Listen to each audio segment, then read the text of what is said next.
We need you to join the Count 5 movement. And by this, we're asking you to make sure you include your email address, because we're going to send you weekly updates throughout the campaign and social media that you can share with families and children you love and serve each day. So we want you to become a Count 5 champion.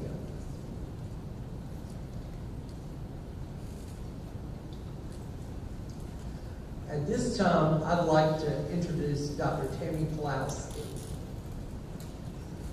Tammy Pawlowski is the director of the Center of Excellence for Teaching Children of Poverty at Francis Marion University. I've known Tammy since 1991 when we shared the same doctoral chair, Dr. Kevin Swick at the University of South Carolina. I followed her work since that time. Tammy's work with my staff over the last 3 years has made a dramatic impact on our practice.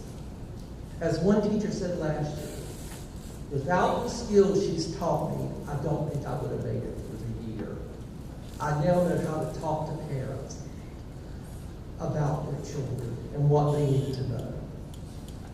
Her ideas are based on research for serving under-resourced children and has made a real difference in many places all over the U.S. If you don't believe me, try to get in touch with her. She'll probably be somewhere in California, Louisiana, Michigan, wherever. She's all over the place. It is my honor to welcome to this stage my mentor and colleague, Dr. Tammy Pawlowski.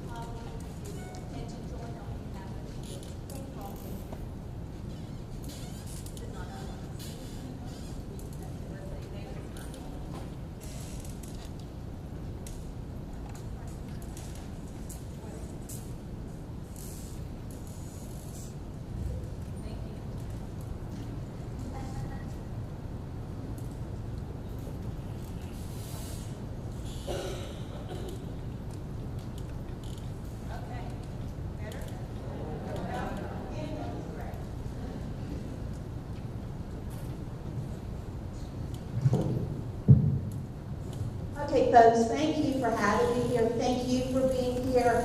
Thank you for joining this movement. Wow, Count 5. What an opportunity we have to change the brains of kids that come to us, that come into our businesses, into our industries, to our classrooms, into our faith-based communities.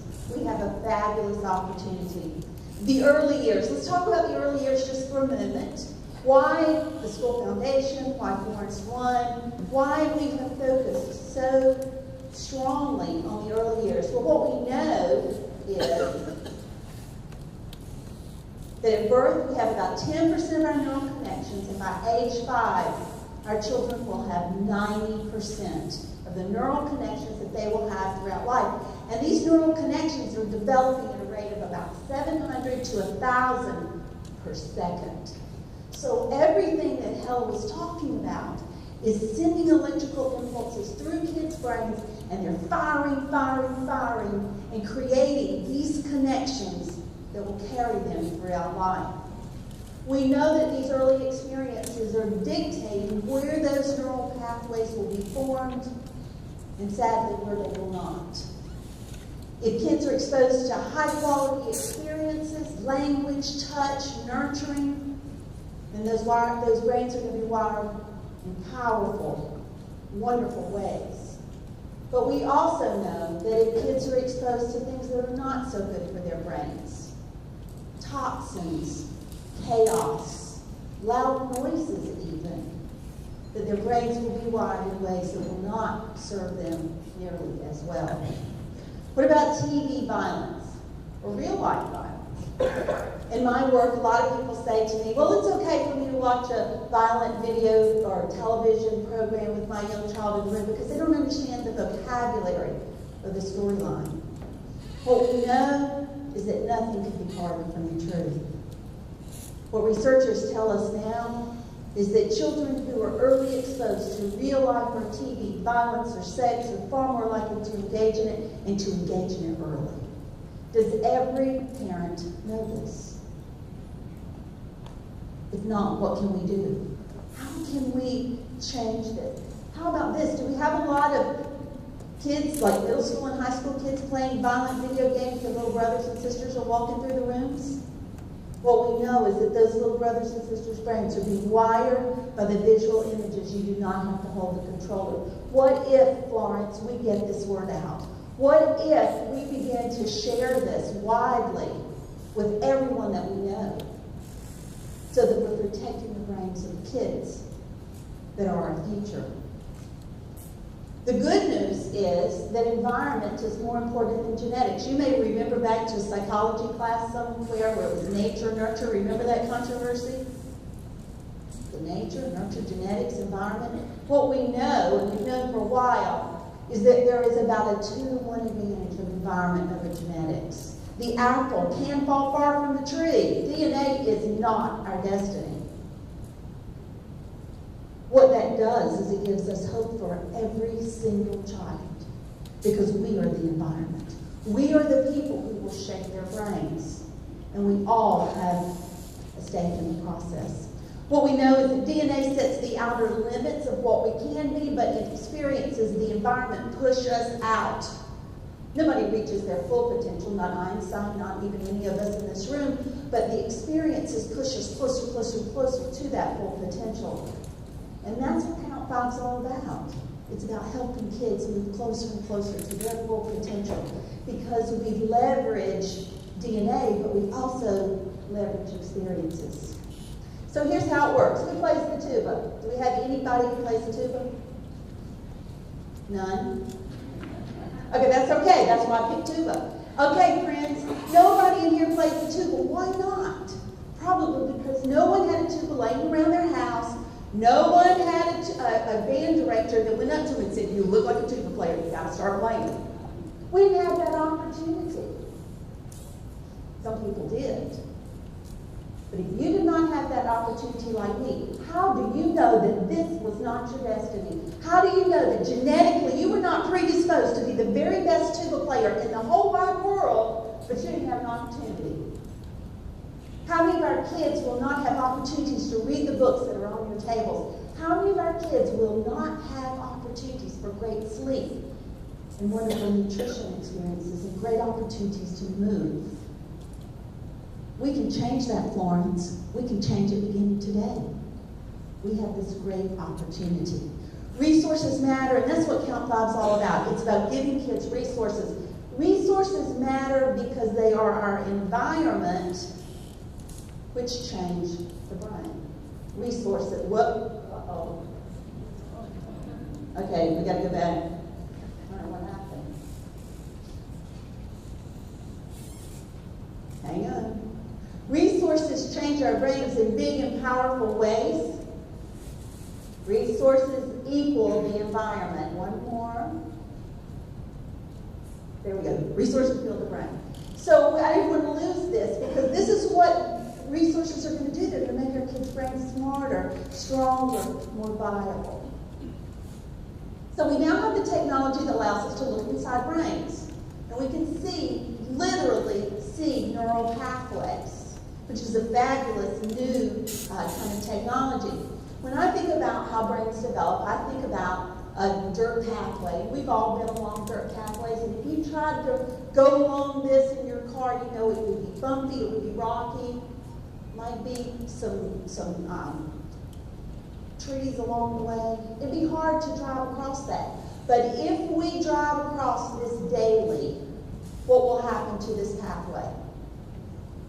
It'll level out, it'll smooth out, absolutely. Well, that's how the brain grows. We have these neural pathways that begin like this, but when we provide experiences with kids, what it does is it causes an electrical firestorm to occur around the cells in their brains.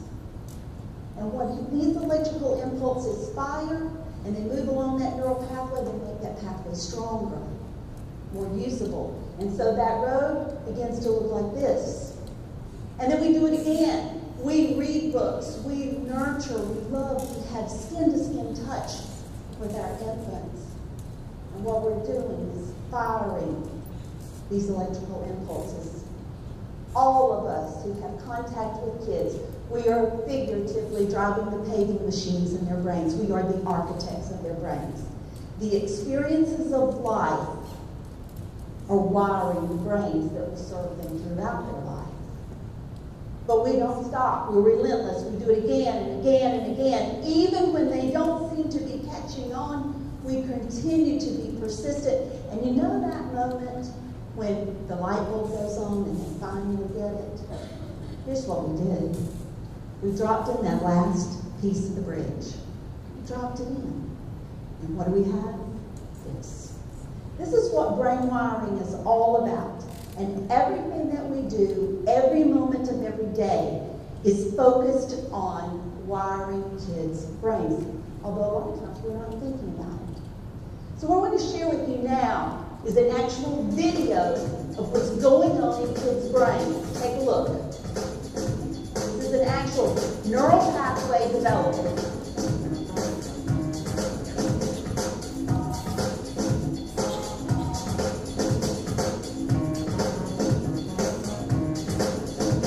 Did you get it? Watch again in slow motion.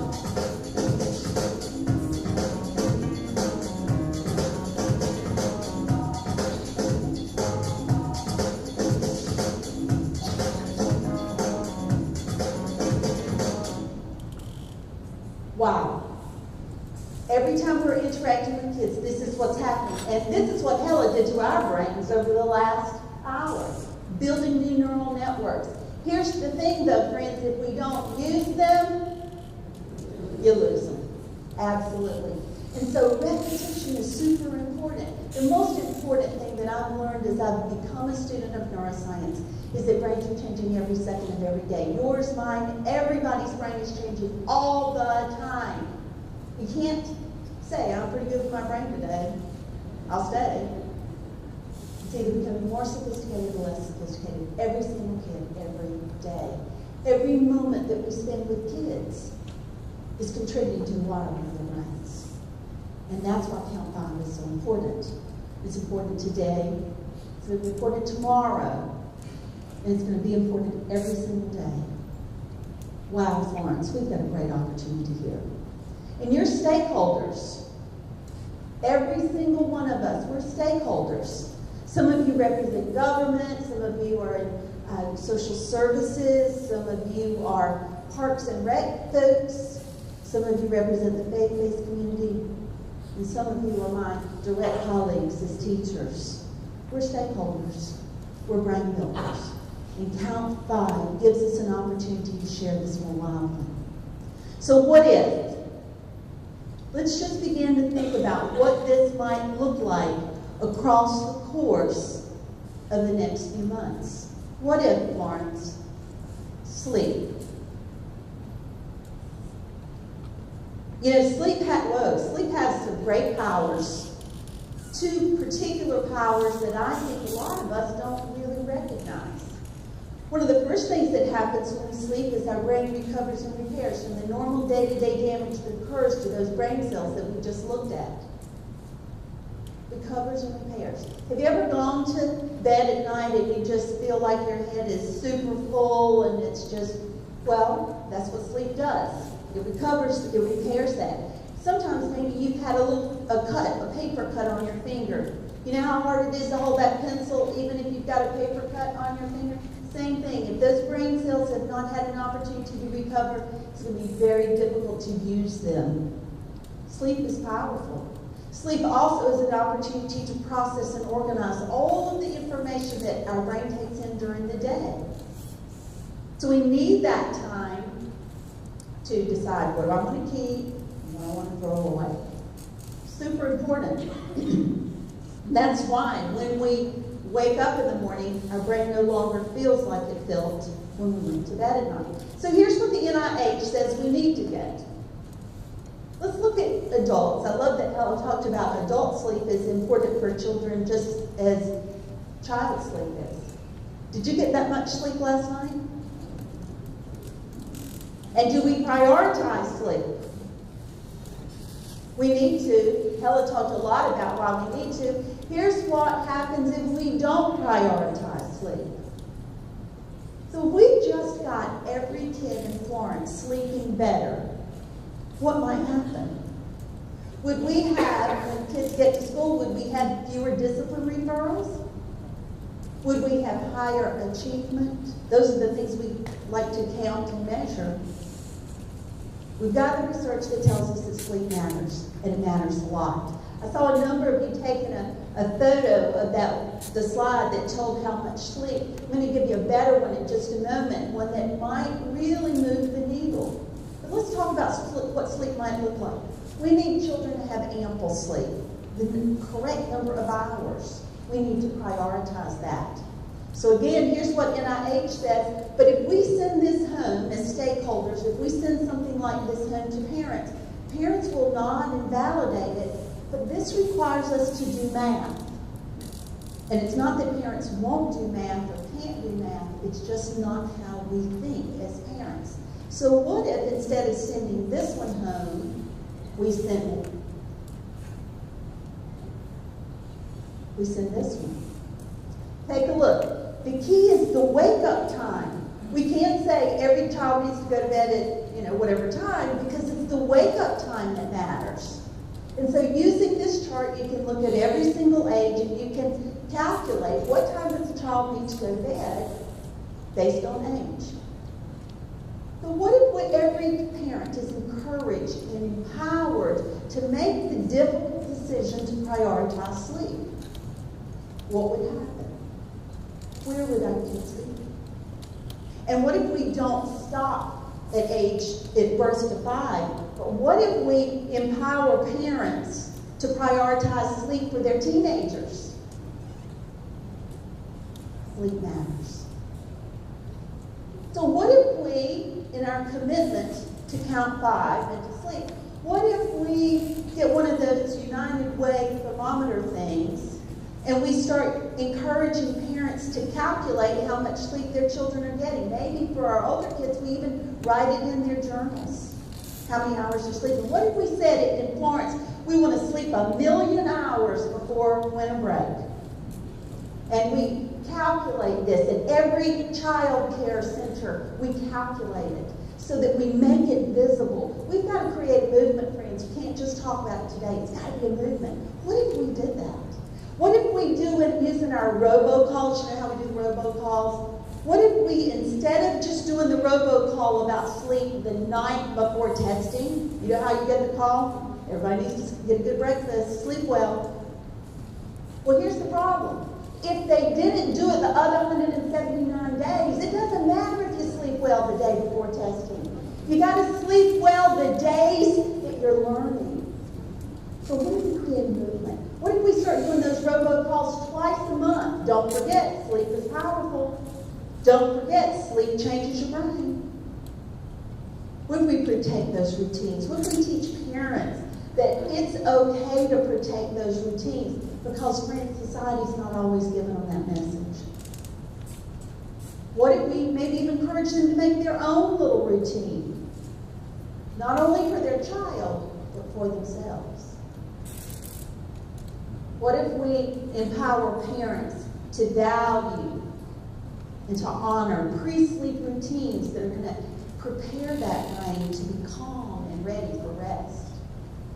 And what if we talk a lot with the people that we come into contact with about the importance of quiet, dim, and secure sleep environments? What if we begin to share these messages? What if we talk about if your household is noisy, that maybe we need to dial back that chaos? Maybe even white noise? Because these are the things that will calm children and prepare them for that time of sleep. And what if, friends, we start talking about no televisions in kids' bedrooms, and no handhelds, and no laptops, and no technology whatsoever? Controversial? You bet. Good for the brain? Absolutely. And what if we help parents understand that kids, if they do have exposure to technology, that they should have none in the 2 hours before sleep because of the blue light And the quick moving images actually cause new chemicals to be produced in the brain that will not lend themselves to great sleep. Stakeholders, sleep, what can you do? Turn and tell somebody close to you what is one thing you can commit to do to advance this idea that sleep matters for our kids in Florence. Turn and tell somebody, go.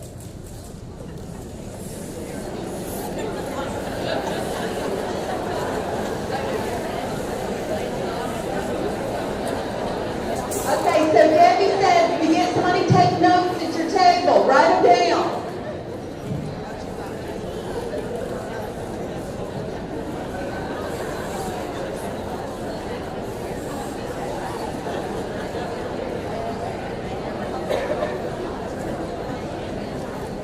Okay, next, movement. We got to go through all five. So let's think a little bit about movement.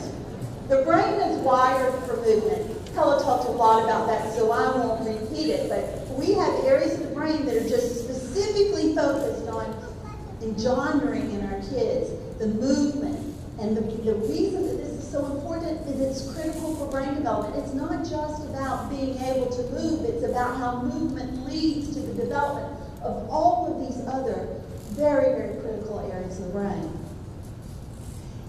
Your brain is on the left. This is a brain that's been sitting quietly for a while. You know that. But if you move just 20 minutes, look at how your brain will be fired up again. When Hella talked about movement, this is what it means to the brain. We must activate the brain, and one of the easiest ways to do it is with movement. Movement helps with body control. We got to get kids on their tummies so that they learn to use those big muscles in their bodies. It wires the brain for the future. It helps us to make sense of the world. Movement matters. It matters a lot. So what if, Florence, what if we find ways to advance this idea that movement should be valued and honored and protected? How can we challenge kids to move? And you can see that this baby is all about engaging not only with the loving parent, but also in using the bodies. And what if we restrict confinement or we eliminate confinement? Society tells us that these are really neat things to have. And I'd be willing to bet that there's a lot of us, including me, who invested in some of these things. But here's what we know, is that this constricts movement. How about this? What if we begin to send the message that we need to let our kids be freer in movement? If we want to change the wiring of the brain, we've got to give them opportunities. You see how society sends a message that might be quite different from what neuroscience tells us. So what if we put natural objects into our kids' world? Natural objects, things that don't cost money. Worms, as Helen mentioned, don't cost money. What if we put these objects in their world so that they begin to use their whole bodies and their brains? And what if we revive outside play? So those of you who are parks folks, what if our parks begin to actively invite children and families to engage, where we actually begin to teach them about movement while they're taking advantage of our wonderful parks in our areas? And what if we combine movement with the arts? And it doesn't have to be a fancy musical instrument. We have commonly available objects that can be used to advance the brain development that comes with movement. And what if we encourage families to move together? And children to move often and early? And what if we embed movable parks, and it might be a truck or it might be a board, it might be a limb. What if we put the movable parts in children's world so that they learn to move with those objects? What if we encourage children to move with nature and to move naturally? What if we encourage those bodies to stretch, to be challenged, and to use their eyes and their hands together? How will brains be wired differently if we as stakeholders advocate for brain movement? How will our babies look different 5 years from now? What if movement is fun? What if it's social? And what if it's challenging? How will brains be wired differently? What if we combine movement with literacy? Or with objects? How can we wire kids' brains differently because we make this a priority? And friends, how can we make sure that technology does not inhibit movement? Just because we can afford to buy our baby an iPad does not mean our baby needs one. Movement. Stakeholders. Turn and tell someone close to you. What are you going to do? What can you commit to do to advance great movement for our kids? Tell someone, go.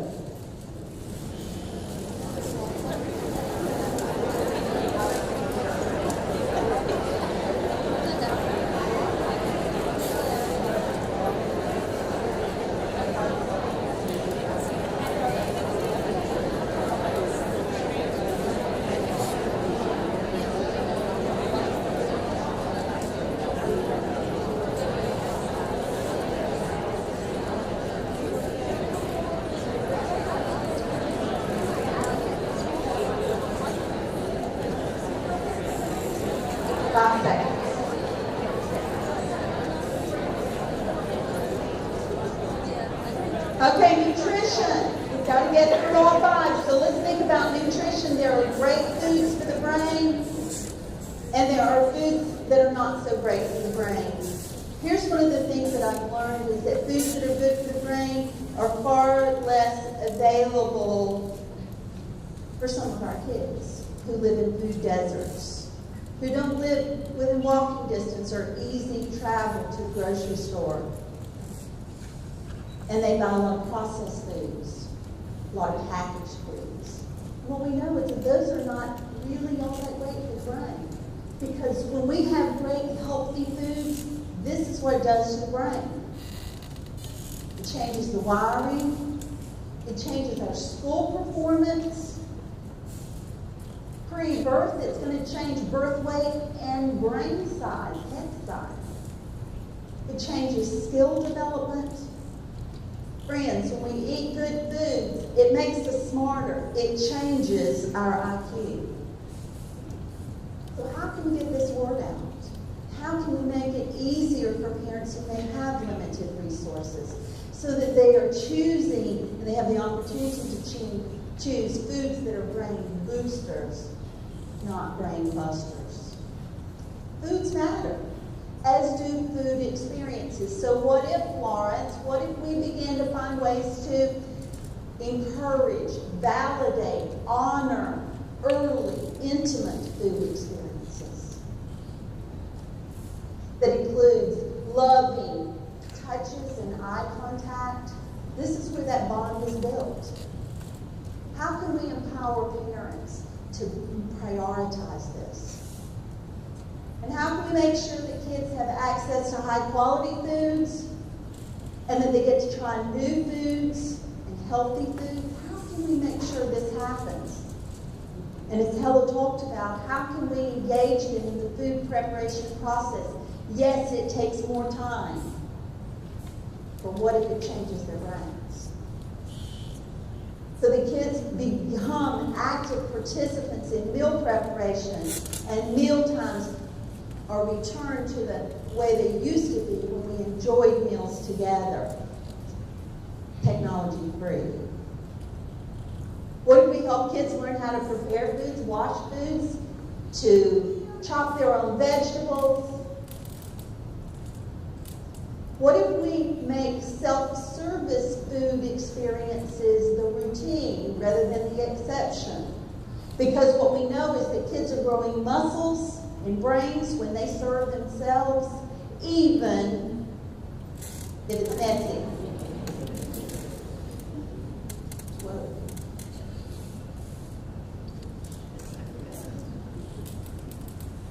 What if we teach skills like cutting, stirring, and embed language in those same experiences? What if we support independence and confidence through food experiences that hit that heart that Helen talked about? Nutrition today, tomorrow, every day will change the wiring of our kids' brains. So friends, stakeholders, tell somebody close to you, what are you going to do? What can you do to commit to advance the importance of nutrition? Go.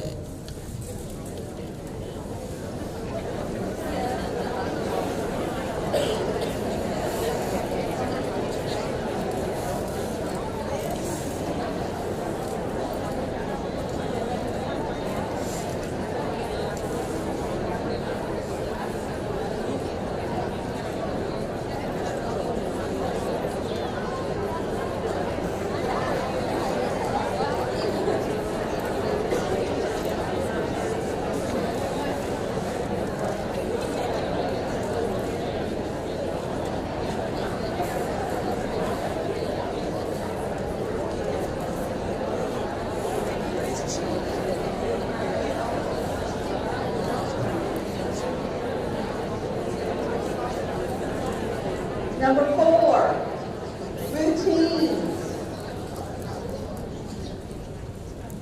If you've been around a while, you know that family routines have historically quite different than they are today. In my family growing up, if we didn't have a ball game, we sat around the table at 6 o'clock. That's just what we did. Sadly, with my own child, we didn't quite follow those routines. Life has changed. And if we don't prioritize routines, then we can expect the brain development to change as well.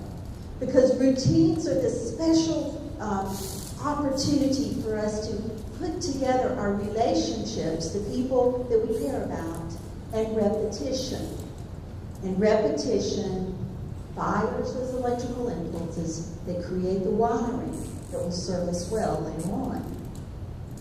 So routines provide a beginning to the day. We have our morning routines. We have middle of the day routines.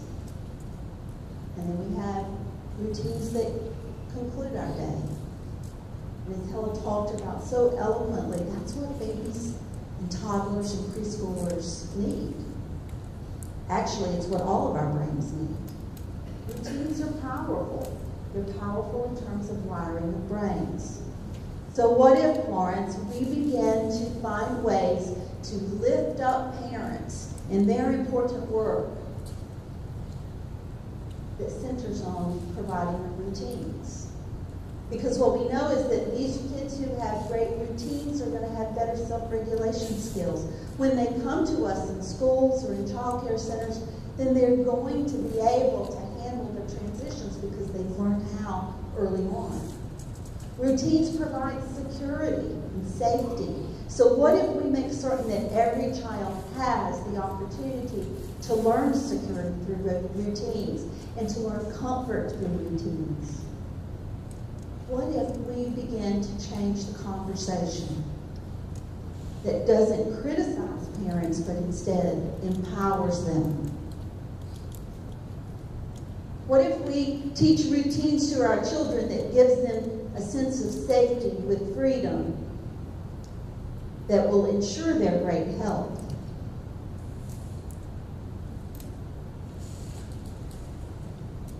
And refresh their bodies? Will they, when they arrive at school, will they be better learners? Will their brains be better prepared to be learners? What can we teach through routines, and how can we empower parents to make this a significant part of the day instead of something to just get through and check the box? How can we engage parents in a conversation about the critical routines that wire the brain? What about age-appropriate responsibilities? The routines of picking up your toys or wiping the table. Those are the kinds of things that, again, will wire the brain in ways that will develop confidence, security, and conflict. So maybe what we do is we help parents to begin to think about their daily routines. And if we don't know what our daily routine is, then that probably means we don't have one. So maybe that's where we begin. Maybe we teach kids about independence that comes with opportunities to learn to do chores, to do activities, to be successful. And maybe we cultivate curiosity through our routines. We need to provide kids this security. They live in a dangerous world with lots of threats. And what routines provide us is that sense of security. They provide consistency, and they provide stability. Routines matter. How about that routine right before you transition? Helen talked a lot about transitions, and kids don't like transitions.